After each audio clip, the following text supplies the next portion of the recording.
सुप्रभात बच्चों, कैसे हो? सुरक्षित और स्वस्थ है और अपना काम नियम पूर्वक कर रहे हैं सभी विद्यार्थी। बेटा, आज की हिंदी की कक्षा में हम आप वाटिका से पाठ 10 करने जा रहे हैं, जिसका नाम है सेल्फी की सनक। बहुत ही मज़ेदार पाठ है, शिक्षाप्रद भी है। इसके अंतर्गत क्या है कि पाठ परिचय आजकल से जिसके अंदर हमें ये बताया गया है कि सेल्फी का प्रचलन अत्यधिक बढ़ता जा रहा है। यह शौक न रहकर एक रोग बनता जा रहा है ना। आप सभी को पता है ना, हर किसी के हाथ में क्या है, मोबाइल रहता है और क्या है, वो किसी ना किसी तरीके से इससे ग्रस्त हो गया। हर कोई हर वक्त हर समय क्या है, अपनी नई नई तरीके की जो है चित्र जो है खींचते रहते हैं, है ना। तो इस पाठ में हम यही पढ़ेंगे आज कि कितना ज़बरदस्त इसके अंदर असर दिखाया गया है। यह सेल्फी का दौर है, जिसे देखिए हाथ में मोबाइल लिए सेल्फी खींच रहा है। कोई पहाड़ की चोटी पर है, कोई ऊंचे ऊंचे टालिकाओं पे यानी कि छत पे चढ़ा हुआ है, कोई सड़क पर है, कोई बाजार में, कोई दफ्तरों में, कोई ट्रेन में, कोई बस में, कोई झूलों पर, कोई पुलों पर। जगह जगह पर लोग सेल्फी लेते आपको नज़र आ जाएंगे।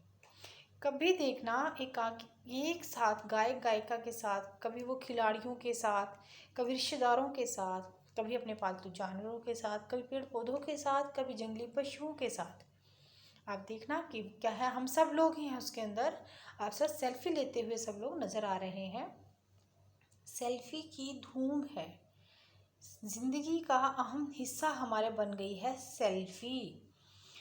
हर वक्त हमारे हाथ में मोबाइल होता है और हम क्या करते हैं, आओ चलो ले लें सेल्फी। बच्चों से लेकर बूढ़ों तक कोई भी इससे अछूता नहीं रहा है। हर दिन करोड़ों लोग सेल्फी लेते रहे हैं और ले रहे हैं। इस पाठ में हम यही पढ़ रहे हैं कि दुनिया को अपना आत्मविश्वास, व्यक्तित्व और अपनी अदा दर्शाने का एक आनंददायक जरिया बन गया है। सेल्फी जो है, आम आदमी अपनी किसी खास मुद्रा की किसी विशेष कोण से सेल्फी लेता है। खास मुद्रा यानी आप कोई पोजीशन ले लेते हो, कभी कोई पोजीशन ले लेते हो, कभी कहीं आपको लगता है कि यहाँ से अच्छा सीन आएगा तो यहाँ से ले लो, कभी यहाँ से। फिर उस फोटो को लेने के बाद क्या करते हो, पिक्चर को लेने के बाद फेसबुक पे, व्हाट्सएप पे, ट्विटर पे, इंस्टाग्राम पे, सोशल मीडिया पे सब लोग क्या उसको अपलोड कर देते हैं और फिर क्या देखते हैं अपनी फ़ोटो को कि हमारे कितने लोगों ने हमारी फ़ोटो देखी और लाइक की, और इसे देखकर ही हम लोग क्या है, खुश होते रहते हैं। अब वो कहते हैं सेल्फी भी एक ऐसी कला है जिसके जरिए व्यक्ति आकर्षण रूप से अपने दोस्तों का ध्यान आकर्षित करता है और अपने मित्र को बार बार देखना भी पसंद करता है। हर कोई मानो सोचता है पल भर के लिए कोई हमें लाइक कर ले, झूठा ही सही, है ना। अपनी पिक्चर का जो आप सेल्फी डालते हो उसको देख के लगता है ना कि हर कोई हमारी फ़ोटो को लाइक कर दे। तो हर व्यक्ति एक जो थोड़ा बहुत आत्म प्रेम तो होता ही है सभी को। तो नार्सिकता की संज्ञा दी गई है, इसे कहते हैं नार्सिकता की संज्ञा का मतलब होता है एक पौधा जो नरगिस जिसे कहा जाता है। कहावत है, कहाँ इसके पीछे छोटी सी कहानी है कि जहाँ पानी होता है ना उसकी ओर ये मुड़ जाता है और हर समय पानी की ही में अपना जो है चित्र देखता रहता है, अपने प्रतिबिंब को देखता रहता है। सेल्फी अच्छे भले आदमी को नरगिस बना देती है, इसलिए नरगिस कहा गया है यहाँ पे ये शब्द, क्योंकि नरगिस का जो पौधा है वो कहा गया है कि पानी में अपने जो प्रतिबिंब से हमेशा देखता ही रहता है। व्यक्ति सेल्फी में अपनी ही प्रतिछाया देखने लगता है और धीरे धीरे उसी में ही लीन हो जाता है। हम खुद ही अपने अपने पोस्ट देख देख के खुश होते हैं ना कि ये वाला पोस्ट बड़ा अच्छा आया, यहाँ पे इतने लाइक मिले हैं। तो इसके अंदर एक कहानी बताई गई है इस नरगिस के पौधे से संबंधित। कहते हैं बहुत पुरानी बात है कि प्राचीन यूनान में एक छोटा सा बहुत सुंदर युवक था, मतलब, और उसका नाम था नार्सिसस। उसने कभी अपना चेहरा नहीं देखा था। उसके मन में हमेशा ये भय उत्पन्न रहता था कि अपना चेहरा देखने पर उसकी मृत्यु हो जाएगी। उसके अंदर एक डर था, इसलिए वो अपना चेहरा कभी आईने में देखता नहीं था। एक बार क्या हुआ, एक अप्सरा उसकी ओर आकर्षित हुई, परंतु जो नर्सिस है उसने उसकी ओर ध्यान भी नहीं दिया, उसको देखा भी नहीं। तो कहते हैं यूनानी देवता ने इसे नर्सिस का अहंकार बताया और उसे समझकर उसे दंड देने की सोची। वे उसे एक स्वच्छ जलाशय के पास ले गए और उसमें उस नर्सिसिया ने अपना प्रतिबिंब उसमें देखा, यानी अपना चेहरा उसमें देखा। तो उस पर वो मोहित हो गया। फिर जब जैसे उसने चेहरा उस पानी में देखा, उसको लगा मैं तो बहुत सुंदर हूँ, मोहित हो गया वो, अपने ही चेहरे पर मोहित हो गया। जैसे हम लोग सेल्फी की बात कर रहे हैं ना, कि अपनी सेल्फी देखते हैं और खुश होते रहते हैं, तो क्या है बेटा, वो अपने उस पर मोहित हो गया, अपने ही रूप पर आकर्षण के कारण वो बार बार अपना चेहरा प्रतिबिंब में देख रहा था और खुश हो रहा था। अब ये प्रक्रिया जो है तब तक चलती रही जब तक उसकी मृत्यु नहीं हो गई। पानी में देख देख कर ही वो मृत्यु को प्राप्त हो गया। इसलिए कहते हैं कि उसी जलाशय के पास एक छोटा सा पौधा उगा और उस पर एक फूल उखला जिसे नर्सिस कहा गया। वो फूल हमेशा पानी की तरफ ही मुड़ा रहता है, इसलिए उसको नर्सिस कहा गया। ये कहानी है एक सेल्फी के ऊपर ना। तो सेल्फी एक गड़ा हुआ शब्द है। आज से कुछ वर्ष पहले तक इसे कोई भी नहीं जानता था, और आज देखो 2013 के आते आते ये इतना लोकप्रिय हो गया है कि ऑक्सफोर्ड डिक्शनरी ने इसे साल का सबसे अधिक प्रचलित शब्द, वर्ष का शब्द यानी वर्ड ऑफ द ईयर घोषित कर दिया। इसके लिए बाकायदा पोल हुआ था और तब यह चुना गया था। हम सब प्रजातंत्र की परिभाषा को जानते ही हैं। इसे लोगों के लिए, लोगों द्वारा, लोगों का शासन कहा गया है। इसी तर्ज पर सेल्फी की परिभाषा भी गढ़ी जा सकती है। क्यों कहता है, यह मेरे द्वारा, मेरे लिए, मेरी ही चित्र है। सेल्फी में यही है ना, अपने आप ही लेते हैं, हम अपने लिए लेते हैं, अपना ही चित्र लेते हैं। तो सेल्फी एक आत्मानंद का एक बहुत अच्छा उदाहरण है। इस प्रकार सेल्फी हमारा एक ऐसा चित्र है जो हम अपने आप को स्मार्टफोन से स्वयं ही खींचते रहते हैं और सोशल मीडिया पर अपलोड कर देते हैं। अब सेल्फी लेने की शुरुआत जो हुई थी बेटा, वो 2011 में मानी जाती है कि 2011 में मोबाइल से सेल्फियाँ लेनी शुरू हुई थी। और प्रजाति के एक बंदर ने इंडोनेशिया में, ब्रिटिश फोटोग्राफर था एक, मकाऊ प्रजाति का एक बंदर है जिसने इंडोनेशिया में ब्रिटिश फोटोग्राफर डेविड स्लेटर के कैमरे का बटन अपने आप दबाकर अपनी ही तस्वीर ली थी। वो पहली सेल्फी थी जो मकाऊ प्रजाति के एक बंदर ने ली थी, और वो भी इंडोनेशिया में ब्रिटिश फोटोग्राफर के डेविड स्लेटर्स के कैमरे से बटन दबाकर। राइट।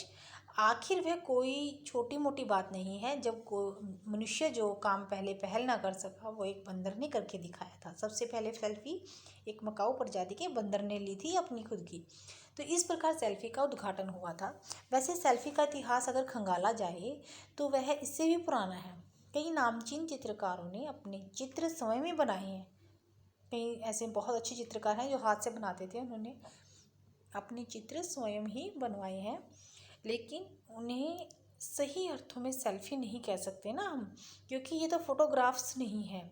इन्हें तुलिका और रंगों से कैनवस पर रचा गया है। तो सेल्फी को तो लोकप्रिय हुई है स्मार्टफोन के आ जाने के बाद, और स्मार्टफोन के कैमरे से अपना चित्र व्यतीत समय ही हम ले रहे हैं, अपने आप को ले रहे हैं। सेल्फी का असली रूप तो यही है। लेकिन एक अच्छी सेल्फी ले पाने का बड़ा दुष्कर कार्य है। इसके लिए किसी कम कला की आवश्यकता नहीं होती है ना। अपनी फ़ोटो लेना भी एक कम कला की बात नहीं है ना, कि कैसी आ रही है मेरी फ़ोटो, कैसा हमारा चेहरा है। इसके बाद वो आपको कहता है कि फ़ोटो खींचने के लिए मोबाइल के निर्धारित स्थान को टच करना बड़ा सावधानी पूर्वक करना पड़ता है। ये काम ना, मोबाइल के जहाँ पे बटन होता है उसको बड़े सेट करके और वहाँ को दबाना, उसका कोई हिस्सा चित्र में ना आ जाए, सांस रोककर अपने को अंदर की ओर खींचना, ध्यान अविचलित ना रहे। राइट। अविचलित यानी स्थिर एक जगह रहना। इन सारे के सारे कर्तव्यों में, यानी कि सारा काम जो हम उस पर सेल्फी लेने के लिए करते हैं, कमर्शु कौशलम की अपेक्षा होती है, और यह कौशल धीरे धीरे ही आ पाता है। इसे प्राप्त करने के लिए निरंतर ट्रायल एंड एरर की प्रक्रिया से गुजरना पड़ता है। कुछ लोग तो सेल्फी लेने की इस प्रक्रिया से गुजरते ही रहते हैं, खतरे मोल लेते हैं और कभी कभी अपनी जान तक गंवा देते हैं, है ना। क्योंकि हम जब देखो पहाड़ की चोटी पर खड़े हैं या कहीं खड़े हैं और सेल्फी ले रहे हैं, ध्यान नहीं रहता, पैर फिसल जाता है हमारा, क्योंकि उसको तो पूरा ध्यान देना होता है, बटन दबाना है, कोई इधर का सीन ना आ जाए तो क्या है, नीचे गिरते ही चोट लग जाएगी और अपनी जान भी गंवा सकते हैं हम उसमें। तो लोग पहाड़ के किनारों पर, गहरी घाटियों के पास, समुद्र की भयंकर लहरों के साथ, खतरनाक जानवरों के साथ जब सेल्फी लेते हुए रोमांचित होते हैं, परंतु वो ये नहीं जानते कि ऐसा करना कितना खतरनाक हो सकता है ना। हो सकता है ना, बहुत खतरनाक है ऐसा करना। हमारे तो सारा ध्यान सेल्फी में ही होता है ना, हम आसपास देख ही नहीं रहे होते। तो एक सज्जन सामने आती रेल की पटरी पर खड़े होकर सेल्फी लेने लगे, और क्या हुआ, जैसे उन्होंने सेल्फी ली, ट्रेन आ गई और वो कट गए। एक व्यक्ति ने भालू के साथ सेल्फी लेने की कोशिश की और वो भालू का ग्रास बन गए, यानी भोजन बन गए, भालू ने उसे खा लिया। तो लोग ऐसी खतरनाक कोशिशें ना करें, इसलिए अनेक अभियान चलाए गए हैं। बेशक सेल्फी लें आप लोग, लेकिन इसका रोग ना पालें, आदत ना पाएं कि हर वक्त जहाँ बैठे वहीं सेल्फी, जहाँ चल रहे वहीं सेल्फी ले रहे हो मोबाइल से। तो ये जहाँ अच्छी चीज़ है वहाँ एक बुरी चीज़ भी है। सेल्फाइटिस से बचें। आत्मलवेरिया इतना ना बढ़ने दें कि वह सेल्फाइटिस का रूप धारण कर ले, तथास्तु, मतलब सुरक्षित रहें। अब इसके अंदर देखो, उसने आपको साफ साफ कहा है कि सेल्फी क्या है, हमारे लिए एक जुनून बन गया है, लेकिन इसका हमें ध्यान रखना होगा कि सेल्फी लेते समय हम कहाँ खड़े हैं, कैसे खड़े हैं, किस पोजीशन में खड़े हैं, वो भी ध्यान रखें। इसे हमें अपना क्या बना देना है, आत्मलवेरिया नहीं बना लेना इसको हमने, ठीक है ना। इसे इतना भी बढ़ने नहीं देना, अपने सिर पे नहीं चढ़ने देना, इसे लिमिट में ही रखना है। हाँ जी, तो आज हमने सीखा कि सेल्फी लेना भी किस तरीके से हमारे लिए महत्वपूर्ण है और नहीं।